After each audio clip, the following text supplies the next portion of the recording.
Ladies and gentlemen, my name is Adrian Monk from the World Economic Forum. Welcome to this press conference on the reskilling revolution, better skills for 1 billion people by 2030. So almost twice as many jobs can be created than lost by the fourth industrial revolution. You'll have heard in the press conference just preceded us about the climate change challenge we face here. We also face a jobs challenge if we're to meet that other part of the theme of this annual meeting, which is about cohesion, social cohesion, giving people opportunities.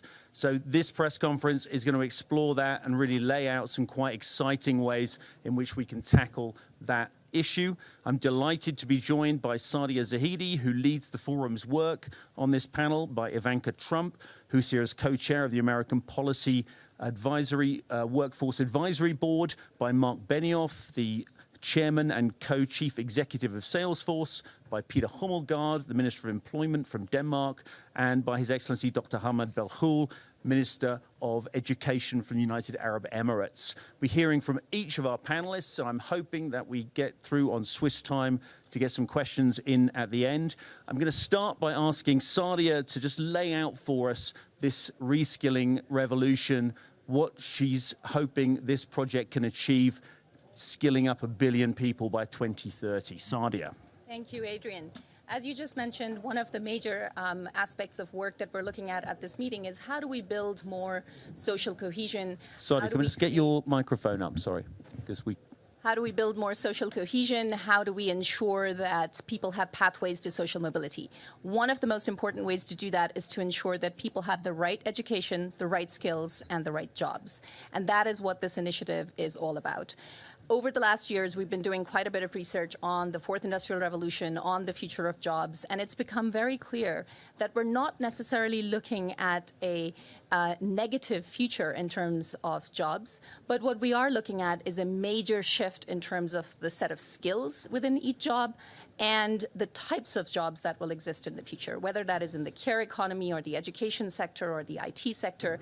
There are a number of growing roles, and in fact, please do take a look at the Jobs of Tomorrow, which also comes out today. However, what we need is a reskilling revolution if we want to help people get there. And this initiative, the Reskilling Revolution, will be aimed towards getting 1 billion people better education, better skills, and better jobs. The reason for creating a platform and the reason for doing this at the World Economic Forum is to provide better metrics, better coordination between various policy experiments, better coordination between various business initiatives, and ensuring that there are new accelerated delivery mechanisms that I hope will get us there far before 2030. In order to do that, we've been working with a number of different countries over the last year in particular on the Closing the Skills Gap accelerators. And I'm excited that here at this meeting, we will be making more announcements of countries that will be adopting this approach. India, Oman, the Russian Federation, Pakistan, the United Arab Emirates, Bahrain, and Brazil are all joining. And in the case of the United Arab Emirates, we're very pleased that they're supporting the entire Reskilling Revolution initiative. In addition to that, a number of countries that have been running some of the most innovative experiments will be joining this set of work. So France's Mon Compte Formation will be a part of this initiative, as well as, of course, the work that is happening in the United States, which we'll hear more about later. We've also set up a number of industry accelerators. So the aerospace industry, advanced manufacturing, aviation, travel and tourism, consumer, financial services, media, entertainment and information, and metals and mining will all be part of this. And finally, there are a number of businesses that have made a very large set of pledges. What I'm pleased to report is this is not just the starting point. We already have commitments that will reach 250 million of the billion that we're trying to reach overall. So I hope this is the beginning of a movement, and we will be able to get to surpass even the target that we've set. Thank you, Adrian. Thanks, Sadia. Ivanka, can I turn to you and just ask you for your vision on the future of work and how this project really bridges the gap between public and private sectors? Well, thank you, and it's a pleasure to be here and to really affirm the United States' commitment to this joint effort. the reskilling revolution, and it's something that we have been deeply focused on in the United States, making sure that our booming economy works for all Americans and that nobody is left behind or forgotten. So we are believers, and you heard the president's speech yesterday. It was highly optimistic about what is in store in the future. We believe in innovation. We don't want to bridle or harness that. But with innovation comes opportunity, new industries that are being created that never existed before. Look at the growth in cloud computing. Mark knows this as well as anyone. He was an original signer of our pledge committing to reskilling 1 million people over the next 5 years. So we thank you for that, Mark. But there are industries that are being created that require new skills, and there are industries that are being disrupted, and then there are industries that are continuing, but the people working in those jobs today are going to require new skills to do their same job tomorrow. So we are taking a holistic approach to this at the United States government and look forward to this convening and opportunity to learn from each other. We've certainly learned on the apprenticeship front. There are great examples here in Switzerland, in Germany. One of my first foreign trips was to Berlin, where I toured Siemens, one of the world-class examples of on-the-job training and apprenticeship. So there's much we can learn from each other. America is trying to harness the interest of business in the shared goal of ensuring that the next generation of American student and the current generation of worker has the skills they need to succeed in the jobs of today and tomorrow. That's why we created our Pledge to America's Workers, which has become, at this point, really a full-blown movement with over 400 companies signing the pledge to reskill close to 15 million American students and workers. And that's 15 million lives impacted, 15 million families impacted, and opportunities created. And it really is an incredible experience. I've toured much of the country, visited close to every state, looking at these type of programs. And the question was about the synergies between the private sector and the public sector, and it's critical. Industry knows what jobs they are going to be creating and what jobs they are going to be displacing. They know far ahead of the government which investments they're making in productivity, which will cause a ripple effect within their workforce. At the same time, corporations more than ever feel a sense of civic obligation. And what better place to start than within your own family, within your own company? And we think that that is very important. So we're catalyzing a lot of action.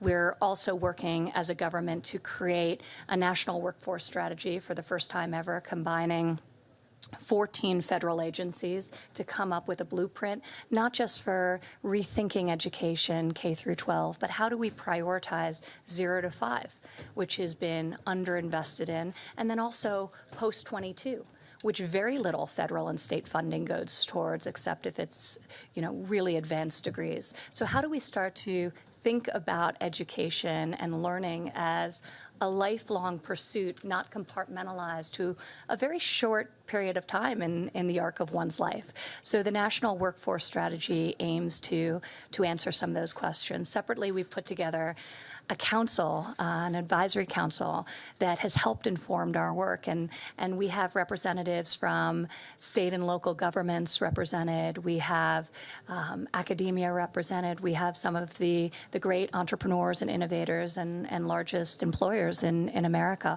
all lending their expertise. And we assign them with a very specific and tactical mission, which was not to come to us with a report or ideas that were redundant of that which we were already doing, but a defined set of deliverables that they were in a unique position to execute on. The first thing we asked this advisory council to do was develop a national ad campaign in partnership with us in the Ad Council, but it's private sector funded, private sector driven, to really debunk myths around certain types of industries. You look at manufacturing in America, there's 500,000 vacant manufacturing jobs. And yet there's really no robust pipeline of feeder into it. So people need to know about the jobs that exist today and be informed of the pathways that exist to fill them. In the IT space, Mark knows this well, the number of job vacancies they have, but many of them don't require a four-year college degree. So creating this national brand campaign, which was unveiled by Ginny Rometty and Tim Cook, who are on our council today, is very important. And I'll bang through the next That's a three. great segue into Mark, yeah. Yeah, no, the next one is just data transparency. We need to do a better job of connecting workers with job vacancies and people based on the skills they have rather than the degrees they hold with the jobs that are available. Modernizing recruitment and hiring practices. Mark and I have spoken extensively about this, how our traditional forms that require you to list your credentials and preclude many people who have the skills, but maybe they were formerly incarcerated, or maybe they have the skills but don't have the credential. So not eliminating people from that pool. And then lastly, just getting the private sector to increase their investment in this training of their workforce and think about it in a rigorous, disciplined way. Thank you. Mark, you are an employer of 35,000 people. 50,000. 50,000 now at Salesforce. Thank you. And that's great. You've put an extra 15,000 in the Yeah. time I checked Yeah. my figures. Can you I'm tell just us... one step ahead of you, man. Keep it going. Can you tell us how Sure. business can get behind this and really make a difference? I sure can. Between the last press conference that we were just at, talking about 1 trillion trees, and this press conference and the other events that I have been to now here over the last couple of days, I'll just tell you that capitalism, as we know it, is dead. This obsession that we have had with maximizing profits for shareholders alone has led to incredible inequality and a planetary emergency, and we all owe a debt of gratitude to Klaus Schwab and his team for showing us this incredible way forward. And Klaus Schwab is right. Now, for 50 years, he's been calling for a new capitalism, a stakeholder capitalism, a more fair, equal, sustainable way of doing business that values all stakeholders as well as shareholders. And I know Klaus is right because Salesforce is living proof that that stakeholder capitalism worth. We've had a phenomenal shareholder return, 4,000% since we went public, but we've had a phenomenal stakeholder return as well by delivering hundreds of millions of dollars of grants, by providing training to key parts of the workforce, by running 40,000 nonprofits for free on our service, including the World Economic Forum. And it's why I so strongly believe that when all stakeholders are included, that business becomes this great platform for change. And let me say, because we're here at this panel, that one of these key stakeholders is the global workforce. To make sure that the fourth industrial revolution is bringing along everyone, we need the education and skills to succeed. And that's why I'm so excited about this reskilling revolution, to bring the jobs and skills to 1 billion people. No one government or sector can solve a challenge as big as this. We need a true multi-stakeholder approach, I think very well represented by this panel. And I want to thank you, Ivanka, especially you, for your leadership on the White House Pledge to America's Workers and the passion that you have brought to it to reignite the American workforce. Thank you for doing that for all of us. And Salesforce signed this pledge and will give more than 1 million Americans the skills they need to earn Salesforce credentials and top jobs in our ecosystem over the next 5 years. But I also want to thank you, Sadia. And Sadia, for your work and your research at the World Economic Forum for so many years now in Geneva, showing that if we don't move faster, it will take 100 years before men and women are paid equally for equal work. Your equality report has been transformational for me and our ecosystem. What you have shown is that what is happening with equal pay is unacceptable, and that's why Salesforce has now spent more than $10 million to ensure equal pay, and we conduct annual audits now to make sure that men and women are paid equally for equal work. Now, we need to make sure that everyone has a path to the future. That's why what we are doing at Salesforce since our founding 21 years ago, we've given more than $100 million in grants to education and workforce development organizations, as well as our local public schools. You know, every company can adopt their local public school. It's one of the reasons why here in Davos now, for so many years, we have Davos codes, where in our Salesforce facilities here, we're training the local children on the key skills they need to enter the workforce. It's so important to us. It's also why I'm so excited about Trailhead, our online learning and reskilling platform, which is helping nearly 2 million learners gain resume-worthy skills.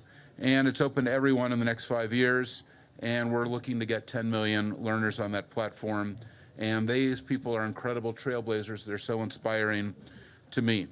Well, I just want to finally challenge all of my business leaders, because as we all know, because we've done so many panels up here, Adrian, with the fourth industrial revolution now over so many years, we need to rise to this moment of urgency.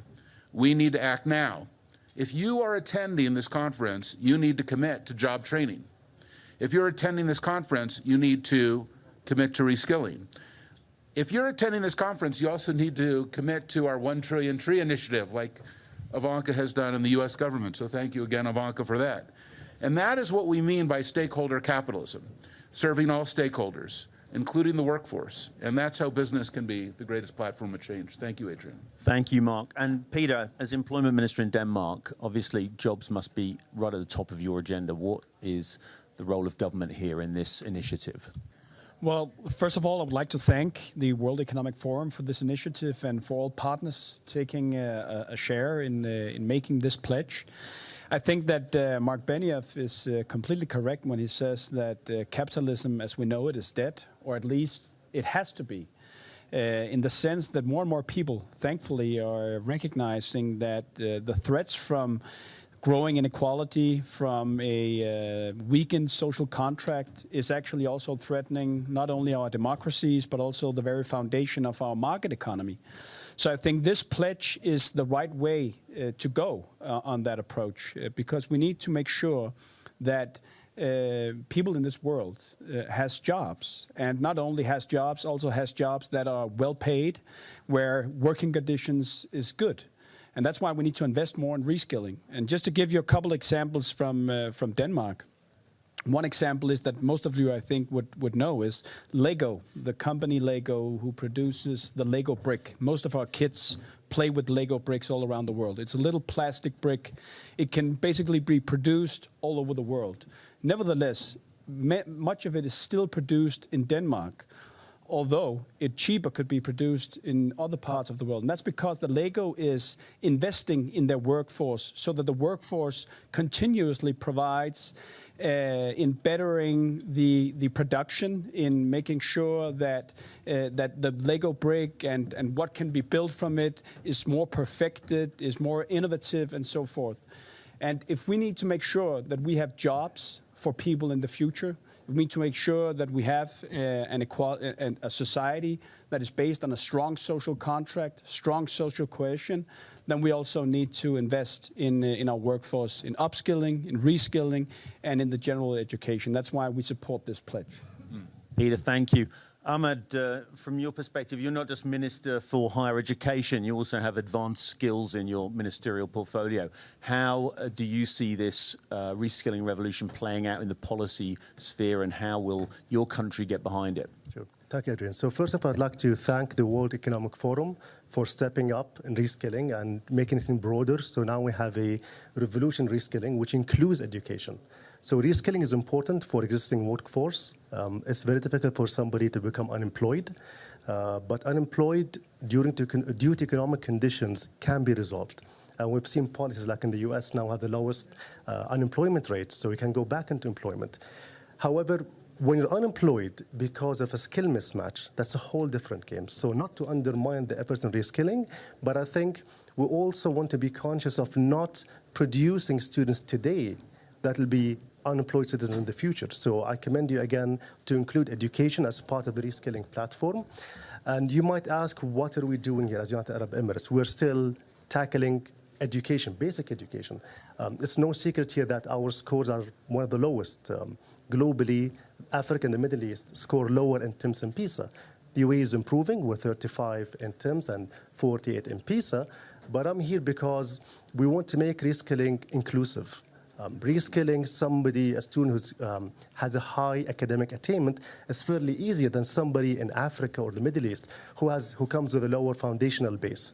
So our pledge here is it's a global pledge, but it's one that's more inclusive, that will also include other countries within the region. Thank you. Thank you. Thank you to all our panelists. We have a little window for questions. If I could just get a sense in the room for who has a question, and if you could give us your name and your organization. If we can just take the two hands at the front, please. And if it's a question that we can address to all our panelists on this. Hi, my name is Cao Jie from Phoenix TV, Hong Kong. Can I ask a question to Ivanka? Actually, the training scheme sounds very exciting. I want to know, so will the Chinese overseas students have the equal opportunity to apply in this kind of training when they graduate from the U.S. the university and college with a qualification certificate in the future? That's a great question. Can I just take the gentleman there? I have a question for Ms. Trump. You mentioned at CES the interoperable learning record. You didn't mention many details about it. I was wondering if you could share a little bit if there's any work been done on that and how it compares with President Obama's electronic health records. And then to Mr. Benioff, the statement capitalism is dead is a pretty controversial statement, especially with protesters outside holding signs saying eat the rich. What would you say to the man who dressed up as Ronald McDonald, who instead of wanting to reskill, wants to maybe violently cause a wealth redistribution? So just taking the first question first, I want to bring all our panelists in and give all of them an opportunity to comment. How portable, that question related to Chinese students, but how portable are these skills going to be for people when they are reskilled? Are they going to have the opportunities to work in countries around the world, or are these skills stay in country? Maybe start at the end. Peter, what's your vision on that? Do you think we're going to be reskilling people to stay in domestic economies, or are these skills going to be things that eventually in the years to come we can take with us and move around with? No, I think that in Denmark, for example, we already are reskilling and upskilling our workforce so that they can take those skills with them to any economy around the world. And thankfully also there's a big demand for especially not only Danish industry technicians, but engineers and so forth. We also have a high demand for foreign engineers in Denmark.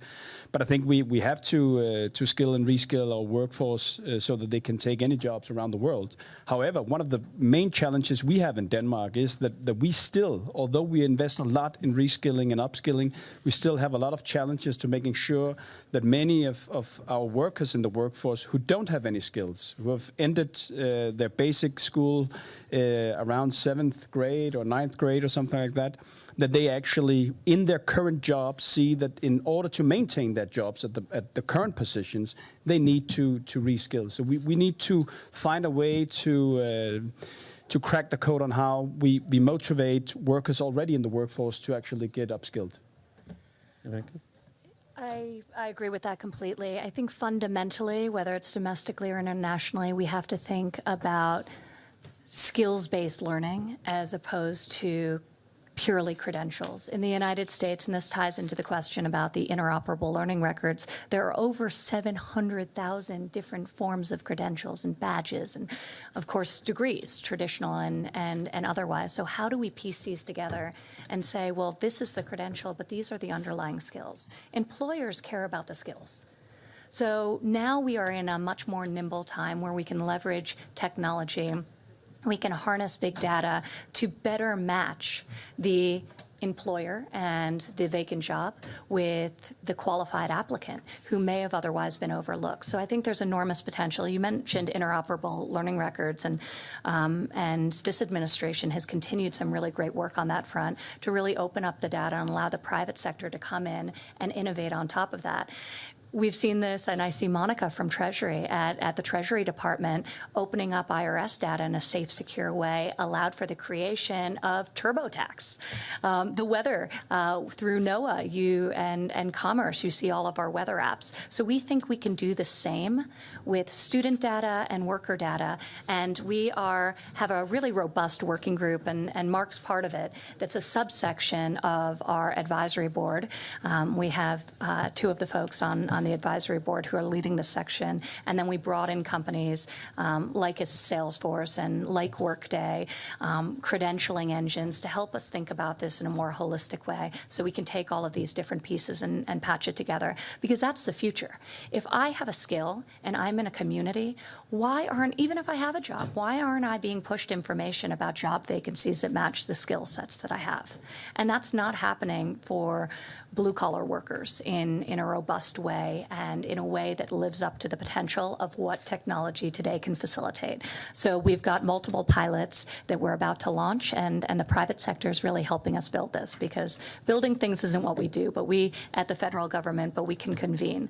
And one person I just want to acknowledge, Johnny Infantino, who joined us. They know nothing about reskilling in football, right? It's the skills are just so high, but we appreciate your commitment to this issue and appreciate your being here. You've been a great friend, so thank you, Johnny. Just want to catch briefly up with Ahmed and Mark. Ahmed, UAE is a kind of global hub for talent. How important is it that with the reskilling that takes place, we also ensure that people can move around and take their skills with them?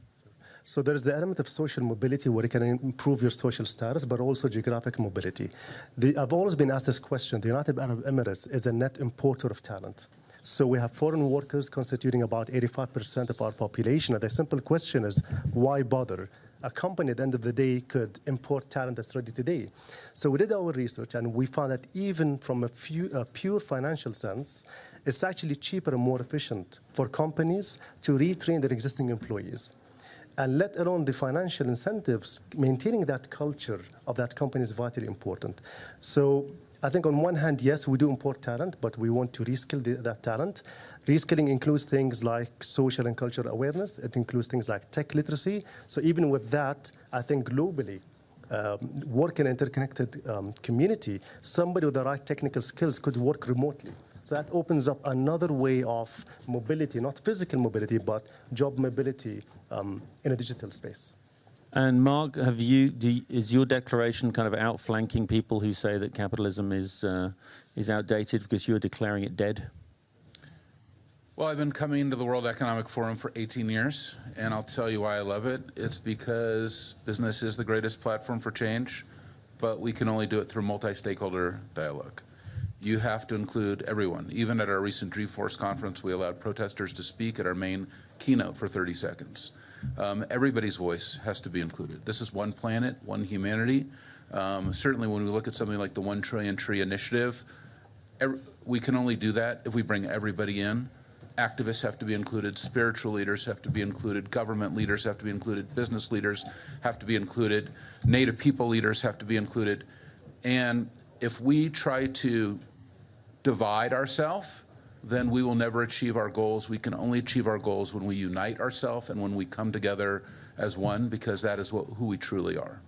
I've broken the Swiss rule of timing, but I do want to give one final word to Sadia Zahidi, who's helped bring this initiative together from the forum side. Sadia. Sure. I'll just say a couple of words. Skills are the main currency of the labor market. And I think you've just heard from every single panelist that we need to make that labor market and the education system work better together by focusing on skills. That's how we're going to get there. And we have to ensure that not only is there a broader base of skills, but that we're able to specialize, create agility in that system. And that's what this initiative will really try to do. All of the experiments that are happening in different countries, we need to learn from that much, much faster. And that's what the Reskilling Revolution platform is dedicated to. Thank you. Ladies and gentlemen, just a very quick word from you, Ivanka, if you wanted to come in. Well, I was just going to add that on an optimistic end note, I do think when you look at the freedom agenda that's been put in place in the United States, pro-growth policies that are unleashing the potential and the innovation within our business community and the private sector, we're seeing, as evidenced by the recent Gini coefficient results, that income inequality is actually decreasing in America. And it's decreasing for the first time in decades because more people are working and wages are rising. And that should make us all very optimistic about the future. So while it is our job and our obligation to have foresight about where disruption is going to happen, some disruption can be very positive. Today in the United States of America, we have the lowest rate of unemployment for disabled Americans in the history of our country, in part because employers are working with disabled Americans to create opportunities for them, but also new technologies are being leveraged to enable them to do work that they otherwise wouldn't have been able to do. I've been on many a factory floor and seen robotic arms and how that's assisting women in doing other work that otherwise they would have been precluded from doing. Actually, you were talking, Mark, about gender equality, and I'm so grateful for your passionate, real, tangible commitment to this topic. In 2019, we just learned that women surpassed for the first time the percentage of people in the American labor market exceeding men. But amazingly, in 2019, of all the new jobs secured in our economy, roughly 1.5 million, 72%, that's the 1.5 million, went to women. So women are thriving, and I do think there is an opportunity to think about this through the positive lens as we also prepare for the changes that our economies are being faced with. Thank you. Thanks to all our panelists. And I know we're going to vacate for the next press conference. I look forward to seeing you at that one. Thank you very much. Thank you. Great job.